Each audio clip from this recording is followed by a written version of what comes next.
தஞ்சை பெருமை மற்றும் பிரகதீஸ்வரர் கோவில். தஞ்சாவூர், தமிழ்நாட்டின் அரிசி களஞ்சியம் என்று அழைக்கப்படும், வரலாறு மற்றும் கலாசாரத்தில் செழுமையாக அமைந்த நகரமாகும். இது தென்னிந்தியாவின் சக்திவாய்ந்த சோழரின் ஆட்சி காலத்தில் புகழ் பெற்றது. தஞ்சாவூரின் முத்திரையாக கொழுந்து விளங்குவது பிரகதீஸ்வரர் கோவில், அதாவது பெரிய கோவில். 11ஆம் நூற்றாண்டில் மகா சோழர் ராஜராஜ சோழன் கட்டிய இந்த கோவில் யுனெஸ்கோ உலக பாரம்பரிய சின்னமாகும் மற்றும் கட்டடக்கலை காவியமாக விளங்குகிறது. இந்த கோவில் இறைவன் சிவபெருமானுக்கு அர்ப்பணிக்கப்பட்டது. 216 அடி உயரத்தில் உயர்ந்த கோபுரம், விமானம் கொண்டது.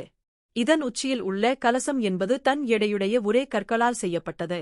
இவ்வளவு உயரத்திற்கு இந்த கலசத்தை எவ்வாறு கொண்டு சென்றார்கள் என்பது இன்னும் மர்மமாகவே உள்ளது. மேலும் கோவிலின் மற்றொரு அதிசயமாக நந்தி சிலை காணப்படுகிறது.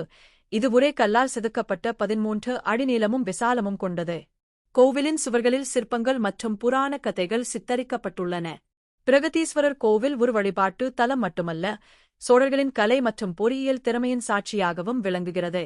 1000 ஆண்டுகளுக்கு மேலாக இருந்தும் இந்த கோவில் மரியாதையுடன் நிற்கிறது மற்றும் உலகின் கோடி கண்களுக்கு பிரமிப்பு அளிக்கிறது.